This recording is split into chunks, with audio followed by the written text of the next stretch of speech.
ನಮಸ್ಕಾರ ವೀಕ್ಷಕರೇ, ವಿದ್ಯಾರ್ಥಿ ಮಿತ್ರರೇ. ನಾನು ರವಿ ಎಸ್ ಪೂಜಾರಿ, ಅರ್ಥಶಾಸ್ತ್ರದ ಉಪನ್ಯಾಸಕ.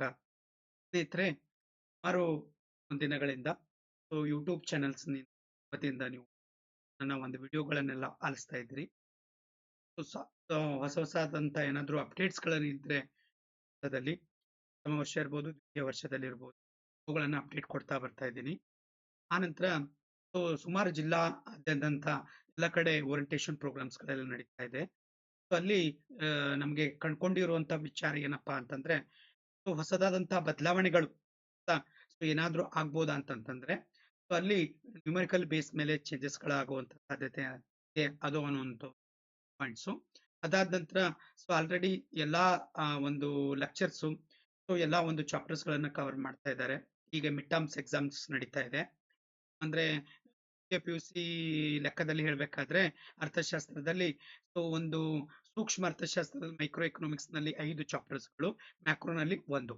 ಟೋಟಲ್ 6 ಚಾಪ್ಟರ್ಸ್ ಗಳ ಮೇಲೆ ಏನಾಗುತ್ತೆ ಅಂತಂದ್ರೆ ಮಿಡ್ ಟರ್ಮ್ಗೆ ಕ್ವಶನ್ಸ್ ಬರುತ್ತೆ. ಹೌದಾ? ಅದನ್ನ ನೀವು ಚೆನ್ನಾಗಿ ತಯಾರಿಗಳನ್ನೆಲ್ಲ ಮಾಡ್ಕೊಳ್ಬೇಕಾಗತ್ತೆ.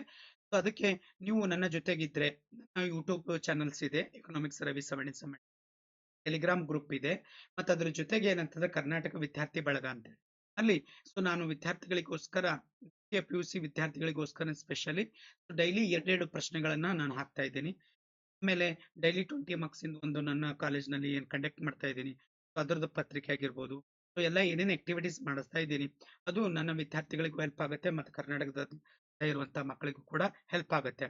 ಹಾಗಾಗಿ ಲೆಕ್ಚರ್ಸು ಮತ್ತು ಸ್ಟೂಡೆಂಟ್ಸು ಇದ್ರೆ ನೀವು ಅಲ್ಲಿ ಜಾಯಿನ್ ಆಗ್ಬೋದು. ಮತ್ತೆ ದಿನನಿತ್ಯದಲ್ಲಿ ನಮ್ಮ ಒಂದು ಜಾಣಾರ ಗುರು ಅಂತ ಬರ್ತಾ ಇದೆಯಲ್ಲ, ಆ ಪತ್ರಿಕೆಯಲ್ಲಿ ನನ್ನ ಒಂದು ಕಂಟೆಂಟ್ ಅನ್ನ ಪಬ್ಲಿಷ್ ಆಗ್ತಾ ಇದೆ. ಇವತ್ತು ಆಗಿರುವಂತದ್ದು ರಾಷ್ಟ್ರೀಯ ವರಮಾನದ ಲೆಕ್ಕಾಚಾರದ ಮೇಲೆ ಕನ್ನಡದಲ್ಲಿ ಏನಿದೆ ಅಂತಂದ್ರೆ ಪ್ರಾಕ್ಟಿಕಲ್ ಓರಿಯೆಂಟೆಡ್, ಇದು ಹೊಸದಾಗಿರುವಂತ ಒಂದು ಇದನ್ನ ಡೇಟಾಸ್ ಮೇಲೆ ಮಾಡಿದ್ದೀನಿ. ಅದು ಪಬ್ಲಿಷ್ ಆಗಿದೆ.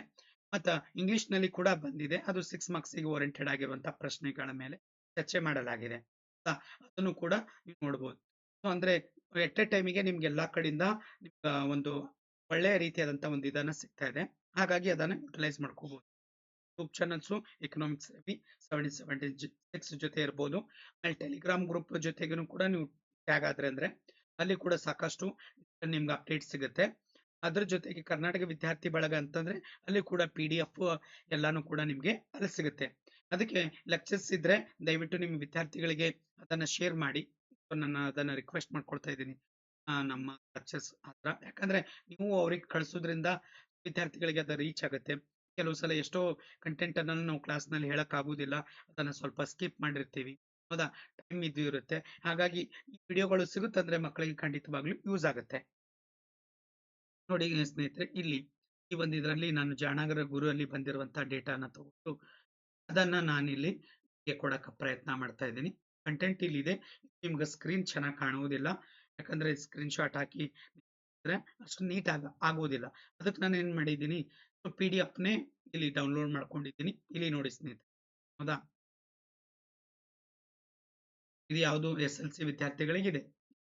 ನನ್ನ ಕಂಟೆಂಟ್ ಇಲ್ಲಿದೆ ನೋಡಿ, 3rd ಪೇಜಿಗೆ ಇದೆ ಸ್ನೇಹಿತರೆ. ಇದೇನಾ? ಎಸ್, ಇದೆ ನೋಡಿ, ರಾಷ್ಟ್ರೀಯ ವರಮಾನದ ಲೆಕ್ಕಾಚಾರ. ಮತ್ತೆ ಇಲ್ಲಿ ನ್ಯಾಷನಲ್ ಇನ್ಕಮ್ ಅಕೌಂಟಿಂಗ್ 7ನೇ ಚಾಪ್ಟರ್ ಅಲ್ಲಿ ಇಲ್ಲಿ ಏನಂದ್ರೆ ಇದು ಯಾವುದು ಅಂದ್ರೆ 4th ಇದರಲ್ಲಿ ಬಂದಿದ್ದಾರೆ. ಇಲ್ಲಿ ಸ್ವಲ್ಪ ಹಿಂದಿದೆ, ಲ್ಯಾಗ್ ಆಗಿದೆ. ಯಾಕಂದ್ರೆ ಸ್ವಲ್ಪ ಕನ್ನಡಕ್ಕೂ ಇಂಗ್ಲಿಷ್ಗೂ ಸ್ವಲ್ಪ ಹೆಚ್ಚು ಕಡಿಮೆ ಆಗುತ್ತೆ ಅಲ್ಲ ಸ್ನೇಹಿತರೆ, ಸೆಂಟೆನ್ಸ್ ನಲ್ಲಿ ಆಗಿರ್ಬೋದು, ವರ್ಡಿಂಗ್ಸ್ ನಲ್ಲಿ ಆಗಿರ್ಬೋದು. ಹಾಗಾಗಿ ಸ್ವಲ್ಪ ಇಲ್ಲಿ ಲ್ಯಾಗ್ ಇದೆ, ಹಿಂದಿದೆ. ಯಾವುದು ಟೈಪ್ಸ್ ಆಫ್ ಎಕ್ಸ್ಟರ್ನಲಿಟೀಸ್ ಅದೆಲ್ಲ 4 ಮಾರ್ಕ್ಸ್, ಇದನ್ನು ಇಂಪಾರ್ಟೆಂಟ್ ಇತ್ತು. ಹೌದಾ? ಅದರಲ್ಲಿ ಎಕ್ಸ್ಪ್ಲೇನ್ ಮಾಡಿದ್ದಾರೆ. ಅದಾದ ನಂತರ ಸರ್ಕಲ್ ಫ್ಲೋ ಆಫ್ ಇನ್ಕಮ್ ಅನ್ನ ತಗೊಂಡಿದ್ದಾರೆ. ಅದು ಮತ್ತೆ ನೆಕ್ಸ್ಟ್ ಅದನ್ನ ಕಂಟಿನ್ಯೂ ಆಗತ್ತೆ. ಇಲ್ಲಿ ನನ್ನ ಹೆಸರಿದೆ ನೋಡಿ ಸ್ನೇಹಿತರೆ, Ravi S Pujari, economics lecturer, YouTube economics Ravi 1776 Kalaburagi ಅಂತ. ಸರಿನಾ? ಇದು ನನ್ನ ಕಂಟೆಂಟೇ ಇದೆ. ದೆನ್ ಇಲ್ಲಿ ನೋಡಿ ಕನ್ನಡ ಒಳಗ, ಇದನ್ನು ಕೂಡ ನನ್ನ ಕಂಟೆಂಟ್ ಇದೆ. ಈ ಕೆಳಕಂಡ ಕಾಣೆಯಾಗಿರುವಂತಹ ಮೌಲ್ಯಗಳನ್ನು ಕಂಡುಹಿಡಿಯಿರಿ. ಇಲ್ಲಿ ನೋಡಿ ಸ್ನೇಹಿತರೆ, ಆಲ್ರೆಡಿ ಇದು ಕ್ವಶನ್ಸ್ ನಲ್ಲಿ ಕೊಟ್ಟಿರ್ತಾನೆ. ಇದು ಹೊಸ ಡೇಟಾ ತಗೊಂಡಿದ್ದೀನಿ ನಾನು. ಆಲ್ರೆಡಿ ಹಳೆ ಡೇಟಾ ಮೇಲೂ ಕೂಡ ಒಂದು ವಿಡಿಯೋ ಇದೆ, ಅದನ್ನು ಕೂಡ ನೋಡ್ಕೊಂಡು ಬನ್ನಿ. ಅದಾದ ನಂತರ ಇದು ನೋಡಿದ್ರೆ ನಿಮ್ಗೆ ಈಸಿಯಾಗಿ ಅರ್ಥ ಆಗುತ್ತೆ. ಇಲ್ಲಿ ಏನಂತಂದ್ರೆ, ಇಲ್ಲಿ ಒಂದು ನೋಡ್ರಿ, ಯಾವಾಗಲೂ ಕೂಡ ಇದು ಕಾಲಮ್, ಫಸ್ಟ್ ಕಾಲಮ್ ಅಂತ ಅನ್ಕೊಳ್ಳೋಣ, ಸೆಕೆಂಡ್ ಥರ್ಡ್. ಫಸ್ಟ್ ನಲ್ಲಿ ಏನ್ ಮಾಡೋಣ, ಪ್ಲಸ್ ಮಾಡೋಣ. ಇದು ಮೈನಸ್ ಅಂತ ಇಟ್ಕೊಳ್ಳೋಣ, ಇದೇನ್ ಮಾಡೋಣ, ಪ್ಲಸ್ ಅಂತ.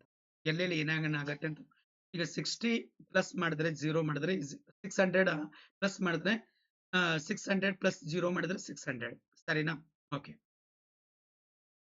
ಇಲ್ಲಿ ಹೌದಾ? ಇಲ್ಲಿ ನೋಡಿ ಏನಾಗುತ್ತೆ ಅಂತಂದ್ರೆ ಇದು ಮೈನಸ್ ಕಾಲಮ್ ಮಾಡ್ಕೋಬಹುದು.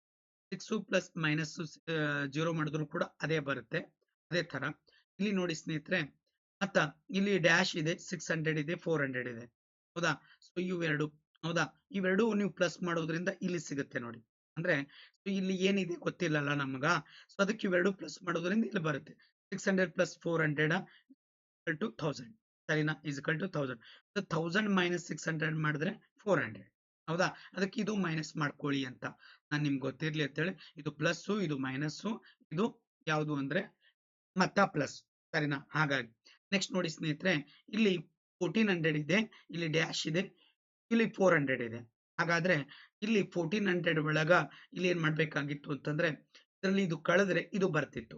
ಹೌದಾ? ಹಾಗಾದ್ರೆ 1400 400 ಕಳೆಯಿರಿ ಇದು ಬರುತ್ತೆ ಆತರ. ನೆಕ್ಸ್ಟ್ ಇಲ್ಲಿ ಡ್ಯಾಶ್ ಇದೆ, 1400 ಇದೆ, 1300 ಇದೆ.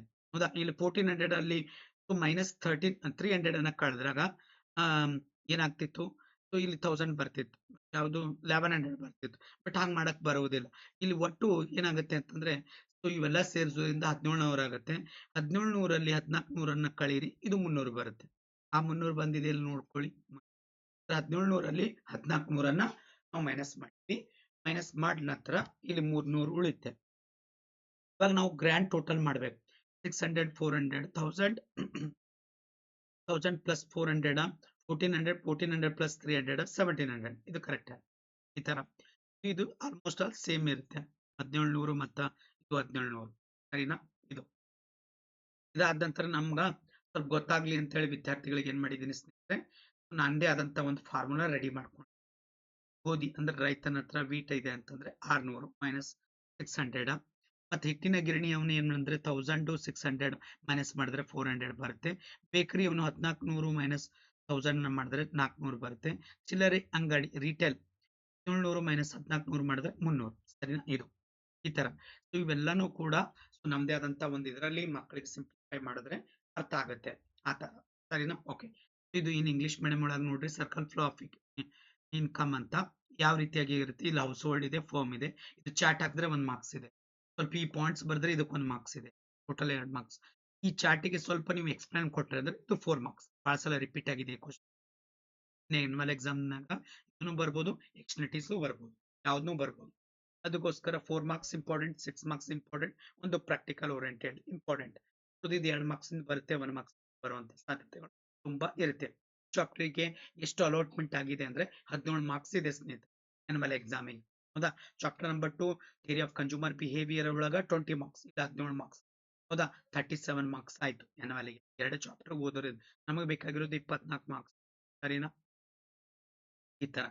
ಹಾಗಾಗಿ ಸೊ ನನಗೆ ಇದು ಸ್ವಲ್ಪ ಅಪ್ಡೇಟ್ ಆಗಿರುವಂತ ಪ್ರಶ್ನೆ ಅದು ಕೊಡ್ಬೇಕಂತ ಅನಿಸ್ತು. ಅದಕ್ಕೆ ದಯವಿಟ್ಟು ನನ್ನ ಯೂಟ್ಯೂಬ್ ಚಾನಲ್ ಇದೆ ಅದನ್ನ ಸಬ್ಸ್ಕ್ರೈಬ್ ಮಾಡ್ಕೊಳ್ಳಿ, ಶೇರ್ ಮಾಡಿ, ಲೈಕ್ ಮಾಡಿ. ಇದು ನನ್ನ ಲಿಂಕ್ ಇದೆ, ವಾಟ್ಸಪ್ ಗ್ರೂಪ್ ಇದೆ, ಇದು ಟೆಲಿಗ್ರಾಮ್ ಗ್ರೂಪ್ ಇದೆ, ಇದು ನನ್ನ ಯೂಟ್ಯೂಬ್ ಚಾನಲ್ಸ್ ಇದೆ. ಹೌದಾ? ಇಲ್ಲಿ ನೀವು ಕ್ಲಿಕ್ ಮಾಡಿದ್ರೆ ಅಂತ ತಿಳ್ಕೊರಿ, ಆನ್ಲೈನ್ದಾಗ ಇದ್ರೆ ಅಂದ್ರೆ ಡೈರೆಕ್ಟ್ ಇದು ಎಲ್ಲಿಗೆ ಹೋಯ್ತೆ ನನ್ನ ಯೂಟ್ಯೂಬ್ಗೆ ಹೋಯ್ತೆ. ಸೊ ನೀವು ಆನ್ಲೈನ್ ಇದ್ರೆ ಇದ್ರ ಮೇಲೆ ಕ್ಲಿಕ್ ಮಾಡಿದ್ರೆ ನನ್ನ ವಾಟ್ಸಪ್ ಗ್ರೂಪಿಗೆ ಜಾಯ್ನ್ ಆಗುತ್ತೆ. ಯಾಕಂದ್ರೆ ಈಗ ಜಾಯ್ನ್ ಆಗಕ್ಕಾಗಲ್ಲ, ನಾನು ಆಫ್ಲೈನ್ ಅಲ್ಲಿ ಇದ್ದೀನಿ ಸ್ನೇಹಿತರೆ. ಹೌದಾ? ಅದಕ್ಕೋಸ್ಕರ ಟೆಲಿಗ್ರಾಮ್ ಗ್ರೂಪ್ನು ಅಷ್ಟೇ, ಅಲ್ಲಿ ಕ್ಲಿಕ್ ಆದ್ರೆ ಡೈರೆಕ್ಟ್ ಟೆಲಿಗ್ರಾಮ್ ಗ್ರೂಪ್ ನಲ್ಲಿ ಲಿಂಕ್ ಅನ್ನು ಓಪನ್ ಆಗುತ್ತೆ, ಅಲ್ಲಿ ಜಾಯ್ನ್ ಆಗ್ಬೋದು. ಯಾಕೆ ಹೇಳ್ತಾ ಇದ್ದೀನಿ ಅಂದ್ರೆ ನಾನು ಮಾಡಿರುವಂತ ಎಲ್ಲಾ ಅಪ್ಡೇಟ್ಸ್ ಗಳು ನಿಮ್ಗೆ ಸಿಗುತ್ತೆ. ನೀವು ಕರ್ನಾಟಕದ ಯಾವುದೇ ಮೂಲೆಯಲ್ಲಿ ಇರ್ಲಿ ನಿಮ್ಗೆಲ್ಲಾನು ಕೂಡ ಅಪ್ಡೇಟ್ ಸಿಗುತ್ತೆ. ಹಾಗಾಗಿ ಸೊ ದಯವಿಟ್ಟು ಇದನ್ನ ಶೇರ್ ಮಾಡಿ ವಿದ್ಯಾರ್ಥಿಗಳಿಗೆ, ಇದು ಅನುಕೂಲ ಎಲ್ಲರಿಗೆ ಆಗ್ಲಿ ಅನ್ನೋದು ನನ್ನ ಉದ್ದೇಶ. Everyone love you all.